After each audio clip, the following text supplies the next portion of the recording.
I've already done the preliminary exterior inspection where I took the still photos. Now what I'm going to do is go ahead and take some paint measurements and then just point out some flaws as well, even though it's been done on the still photos.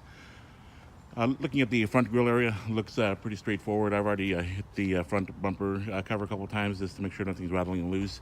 I do see overspray though, where more than likely it's been repainted, and I did notice a blemish here, which was pretty difficult to see. Here you can just see, yeah, like the overspray on the trim.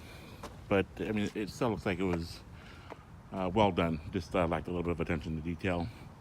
We'll start off by getting some hood readings. This meter here reads in the thousandths of an inch, so that's 3.5 thousandths of an inch, 4, 4, and 3.5. So we're seeing some consistency there. Left front wheel, we got the just a little bit of curb rash here. It's a 225/45 R1791W Bridgestone. I also like to try to get a shot of the brake pad as well. That way we can get a look at that. And while I'm here, get a shot of the wheel well area. Seeing, making sure nothing got kicked up and damaged the covers or anything else underneath here that you typically wouldn't see. And I always like to capture as many angles as possible as well. And also get a little side view of the panels, checking for dents, dings, and waviness. Windshield, didn't see any obvious cracks or chips. I've already got the VIN as well. And while I'm here at this angle, I like to look at the dash. Don't see any obvious issues here from the top end, but I still look at it from the inside. Here we'll get some rooftop readings, 3.5, 3 thousandths of an inch, 3.5, and 3.5. So we're getting some really good readings. Looking at the left door, outside door mirror, I like to check, make sure these things don't get scuffed up. That happens. Left door, 3.5, 3.5, and 3.5. Okay, antenna, good.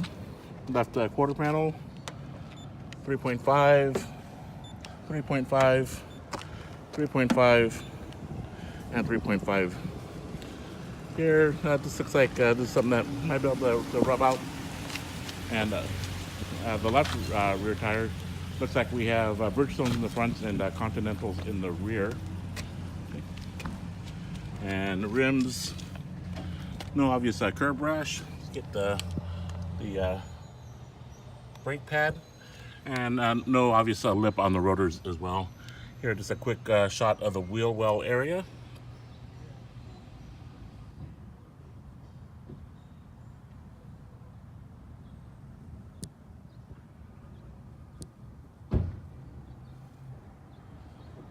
All right, and then we'll do another view here from the back side, looking at the side panels. Also, there are some chips here on the edge.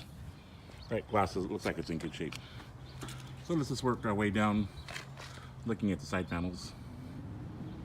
And I like to kind of go back and forth a little bit too to see if anything shows up. And while I'm back here looking at the bumper area, let's get these readings on the back trunk panel. 4, 3.5, so good. Taillight lenses, don't see any cracks or damage there. Exhaust pipes look good, but I still have to check it from underneath. And let's just do a view from the back side here. Okay, let's get some more paint meter readings. We got 4 and 3 thousandths of an inch. Again, let's just look at the side panels here.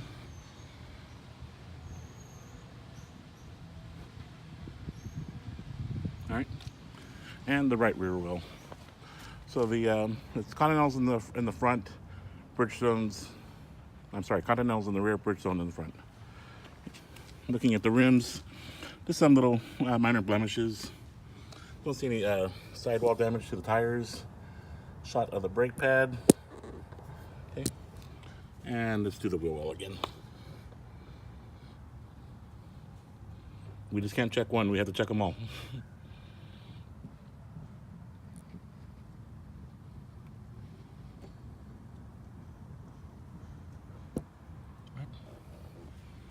And then everything looked pretty straightforward here.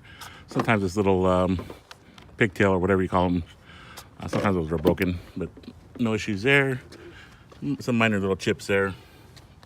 Let's see, did I get those readings already? 3, 4, 3.5, 3.5, 3.5. Looking at the right mirror, looks good. And then a view of the windshield from this angle and the dash.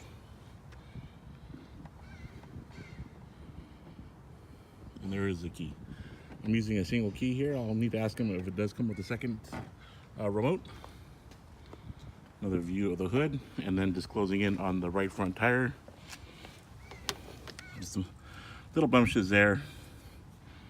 No obvious lip on the rotors. And here's a shot of the brake pad, and then just do the wheel well. Last one. I'll start moving a little faster here because these videos start getting a little too long. All right, moving on. I like to capture the video on the first startup so that way we can see what lights illuminate and then which ones go out after the self-diagnosis system cycles out. So here we go. So fire is right up, all the lights are illuminating, and the ones that need to go out are going out. Mileage is 41,163. Okay. RPM is just under 1,000, 900. Right, and let's go ahead and walk out the side. Also like to check, and I saw this when the seller started the car. I always like to look at the exhaust when it first starts up. Want to make sure that we don't see any smoke, whether it's black, blue, gray, white. That all means something. So there's nothing to decode here, which is good. So we're going into the engine bay. So it's been running here for just under a minute. I look at the underside of the hood. The insulation looks good, and also take pictures of the hardware securing the hinges to the hood. Because if I ever see any chipping, that's an indication that the panel is going to work. But just based on the paint meter readings that I've taken so far, it looks like it's the original paint, other than probably the bumpers, which I can't paint get a meter reading, but I can see it visually. Got the VIN number. Also like to go inside of the engine bay, look all around. What I'm checking for there is any obvious oil leaks, but also rodent damage. Sometimes they get in there and they like to chew at the wiring and at the hoses. I got a nice picture of the engine belt. Looks pretty good. I checked the tracking there when I looked at the fluid. It's kind of dark in there, but it was at the proper level. I couldn't see any evidence of cross-contamination, but again, it wasn't crystal clear. Brake fluid, got a nice tan color there. The engine may sound a little noisier on the video. I hear injectors, but no abnormal noises. Idle's rock solid. And pretty straightforward. I've already pinched the hoses too, and they still have the elasticity to them, so they're not hard. I'm going to run a video of the top operation, and I'll stay quiet throughout the whole process, so that way we can listen for any abnormal noises, if any. So I'm going to go ahead and start the process now.